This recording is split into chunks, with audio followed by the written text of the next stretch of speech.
لیکن رسول کے لیے کبھی نہیں سنا کہ محمد رسول اللہ وحدہ لا شریک لہ، نہیں سنا، اس لیے کہ رسول کا شریک ہوتا ہے، نبی کا شریک ہوتا ہے، کون ہوتا ہے؟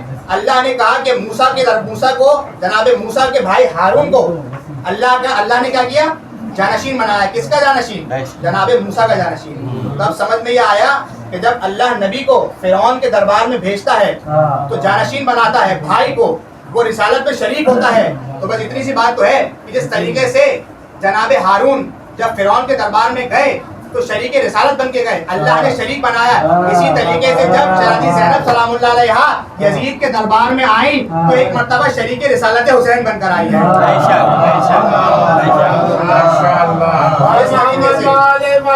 پروردگار عالم نے جناب ہارون کو وصی بنایا، اسی طریقے سے جناب زینب سلام اللہ علیہا بھی شریک امامت حسین بن کر یزید کے دربار میں گئی ہیں، اور کس شان و عظمت کے ساتھ کس طریقے سے گئی ہیں کہ جب دیکھیے شہزادی جب دربار میں گئی نا تو اب تمام مورخین نے اس بات کو لکھا ہے کہ اگر شہزادی زینب نہ ہوتی تو کربلا نہیں ہو سکتی تھی، ممکن نہیں ہے، اس لیے کہ جناب امام حسین علیہ السلام نے نانا کے پیغام کو نکالا، اور نانا رسول اللہ کا پیغام کربلا میں رہ جاتا اگر یہ بی بی نہ ہوتی،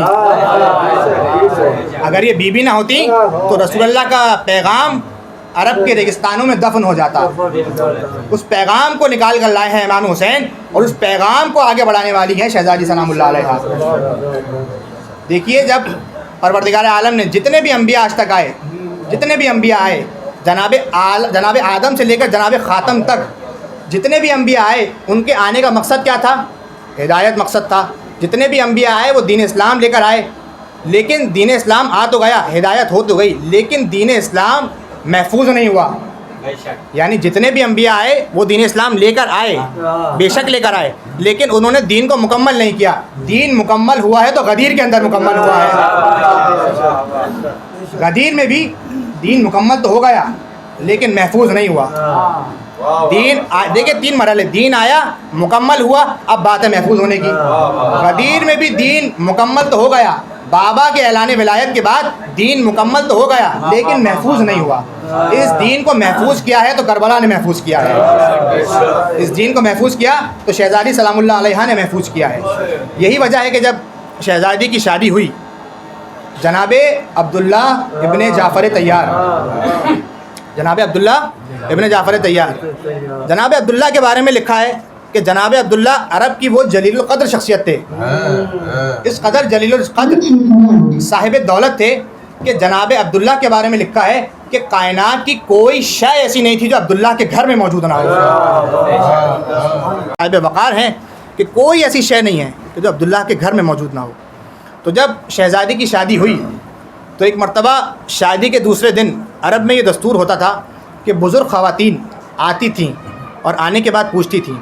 اسی طریقے سے جب شہزادی کی شادی ہوئی، شہزادی کا عقد ہوا، تو شادی کے اگلے دن بزرگ خواتین آئیں اور آنے کے بعد سوال کیا، شہزادی آپ کو آپ کے شوہر پسند آئے؟ کہا کہ ہاں مجھے میرے شوہر پسند آئے۔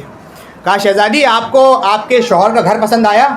کہا کہ ہاں مجھے پسند آیا، گھر اچھا ہے، لیکن اس گھر میں ایک کمی موجود ہے۔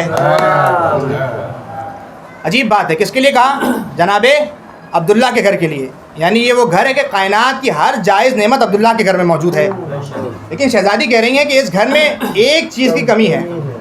اب عرب کی بزرگ خواتین نے ایک مرتبہ گھبرا کے پوچھا کہ شہزادی اس گھر میں وہ ایسی کون سی چیز ہے جو آپ کی نظروں سے اوجھل ہے؟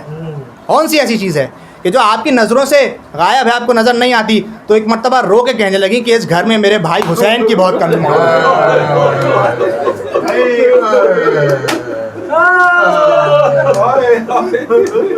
اس گھر میں میرے بھیا حسین کی بہت کمی موجود ہے۔ یعنی شہزادی کو اپنے بھائی سے اس قدر محبت تھی، اس قدر محبت تھی کہ جب مولا نے فیصلہ کیا کہ ہم مدینہ چھوڑے جا رہے ہیں تو ایک مرتبہ شہزادی کو جب خبر ملی تو ایک مرتبہ دوڑتی ہوئی آئیں، جناب عبداللہ کے سرانے آ کر بیٹھ گئیں، اور بیٹھنے کے بعد شہزادی نے گریہ بلند کیا، رونے لگی شہزادی۔ روایت کہتی ہے کہ ایک مرتبہ جناب عبداللہ کچھ دنوں علیل تھے، ان دنوں کچھ علیل تھے، ایک مرتبہ جناب عبداللہ نے شہزادی کی جانب دیکھا اور دیکھ کے کہنے لگے شہزادی آپ گریہ کیوں کرتی ہیں، آپ روتی کیوں ہیں؟ تو ایک مرتبہ رو کے کہنے لگی کہ عبداللہ آپ جانتے ہیں نا کل میرا بھائی حسین مدینہ چھوڑ کے جا رہا ہے، آپ جانتے ہیں نا کل میرا بھائی حسین مدینہ چھوڑ کے جا رہا ہے. کہا کہ اے عبداللہ اگر آپ نے کل مجھے حسین کے ساتھ جانے کی اجازت نہ دی تو ایک ہی وقت میں مدینے میں دو چیزیں برپا ہو جائیں گی، ایک ہی وقت میں مدینے میں دو چیزیں برپا ہو جائیں گی. کہا کہ شہزادی وہ دو چیزیں کیا ہیں؟ کہا کہ یہاں حسین کا قافلہ مدینے سے نکلے گا، یہاں زینب کا جنازہ گھر سے نکلے گا.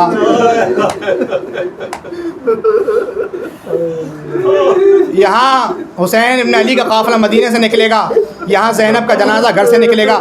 عزیزوں روایت کہتی ہے کہ امام نے فیصلہ کیا مدینے کا اور کربلا کا، اور اس بی بی نے فیصلہ کیا کوفے کا اور دمشق کا. دیکھیے آپ نے سنا فضائل میں آپ کے سامنے میں نے شہزادی کا ایک لقب پیش کیا، عقیلۃ بنی ہاشم، بنی ہاشم کی عقل مند ترین خاتون. لیکن اگر آپ اس جملے کو سمجھ گئے نا تو مصائب کا حق ادا ہو جائے گا. دیکھیے جب کسی کے ہاں کسی ماں کا کوئی بیٹا مر جائے،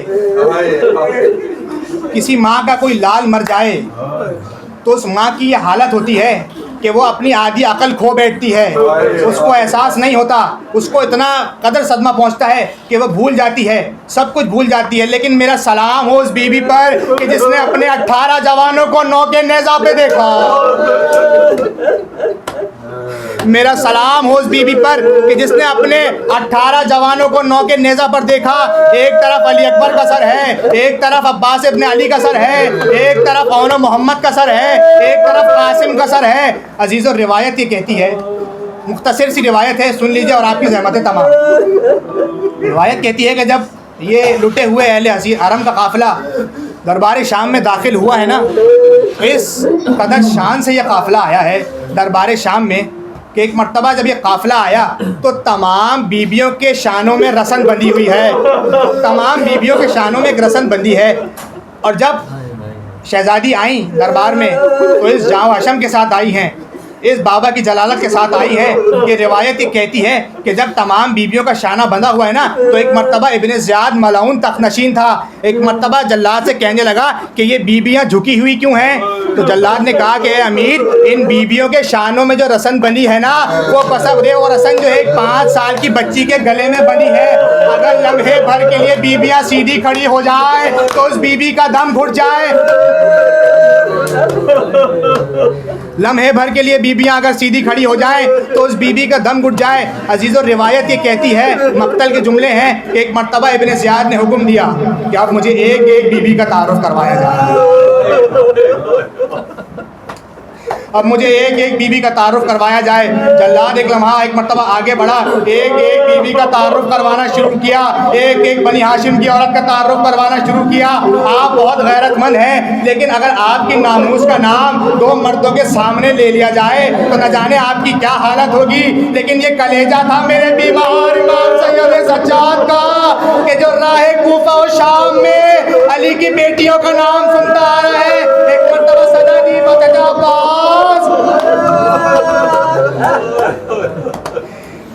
یہ کلیجہ تھا میرے بیدار امام سید سجاد کا کہ محمد زادیوں کے نام آپ کے سامنے لیے جا رہے ہیں. عزیزو روایت یہ کہتی ہے کہ جب ابن زیاد نے حکم دیا نا کہ ایک ایک بیوی کا تعارف کروایا جائے، ایک ایک بیوی کا تعارف کروایا جائے، ایک ایک بیوی کا نام لیا جائے، تو ایک مرتبہ اس لعین نے یہ محسوس کیا کہ ایک بیوی ہے کہ جو تمام بیویوں کے پیچھے چھپنے کی کوشش کر رہی ہے. عزیزو روایت یہ کہتی ہے کہ ابن زیاد نے اشارہ کیا کہ وہ بیوی کون ہے. ایک مرتبہ جلاد کے پیر لرزنا شروع ہوئے، کہا امیر یہ علی کی بڑی بیٹی زینب ہے،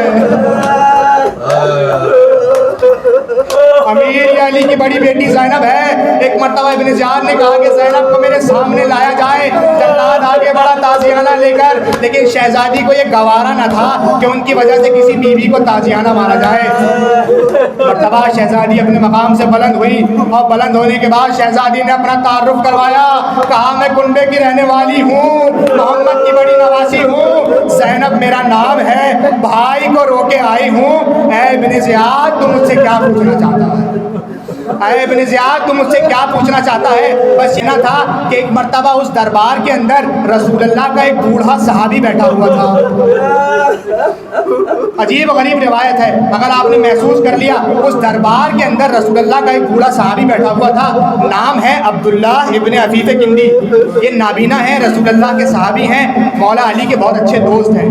بس ایک مرتبہ جیسے ہی شہزادی نے کہا نا کہ ابن زیاد تو مجھ سے کیا بات کرنا چاہتا ہے، بس ایک مرتبہ جیسے ہی آواز دربار میں بلند ہوئی اور بلند ہونے کے بعد یہ آواز ابن عفیف کے کانوں میں پہنچی، ایک مرتبہ پہلو والے سے پوچھنے لگے اے شخص کیا علی زندہ ہو کے آ گئے ہیں؟ اے شخص کیا علی زندہ ہو کے آ گئے ہیں؟ کہا ابن عفیف علی کو گزرے ہوئے زمانہ ہو گیا، علی زندہ ہو کے نہیں آئے۔ کہا کہ نہیں، میرے کانوں میں ابھی علی کی آواز آئی ہے۔ کہا کہ اے ابن عفیف علی کو گزرے ہوئے زمانہ ہو گیا۔ کہا کہ میری عمر علی کے ساتھ گزری ہے، یہ علی کی آواز تھی۔ کہا کہ علی نہیں بول رہے تھے۔ کہا کہ اے شخص یہ کون بول رہا تھا؟ تو ایک مرتبہ کہا کہ یہ علی کی بڑی بیٹی زینب بول رہی تھی۔ عزیزو ایک مرتبہ یہ سنا ابن عفیف اپنے مقام سے بلند ہو گیا اور رو کے کہنے لگا ارے یہ محمد صاحب دربار میں کیا کرتا ہے؟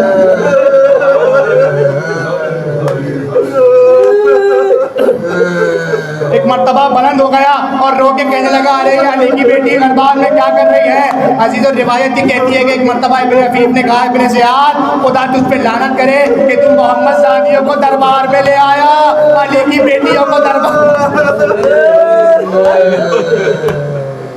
علی کی بیٹیوں کو دربار میں لے آیا۔ بس یہ کہنا تھا۔ ایک مرتبہ دوبارہ کہا ابن زیاد خدا تجھ پہ لعنت کرے۔ ابن زیاد یہ کہنے لگا کہ اے ابن عفیف، آئے ابن عفیف میں تیری صحابیت کا احترام کر رہا ہوں۔ ایک مرتبہ یہ جملہ سنا ابن عفیف رونے لگا اور کہنے لگا اے ابن زیاد میری صحابیت کا احترام کرتا ہے محمد رسول اللہ کی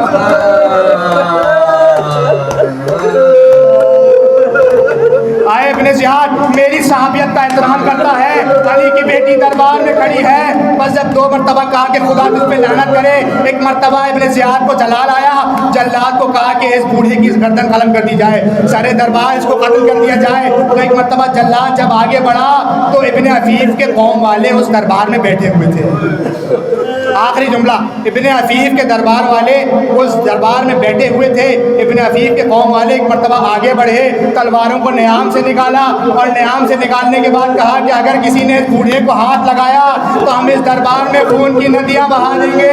ابن زیاد نے کہا لے جاؤ اپنے بوڑھے کو یہاں سے لے جاؤ۔ تو جب لے جانے لگے نا تو ایک مرتبہ یہ کہتے ہوئے لے جانے لگے کہ جس کا وارث زندہ ہو اس کو کوئی ہاتھ نہیں لگا سکتا۔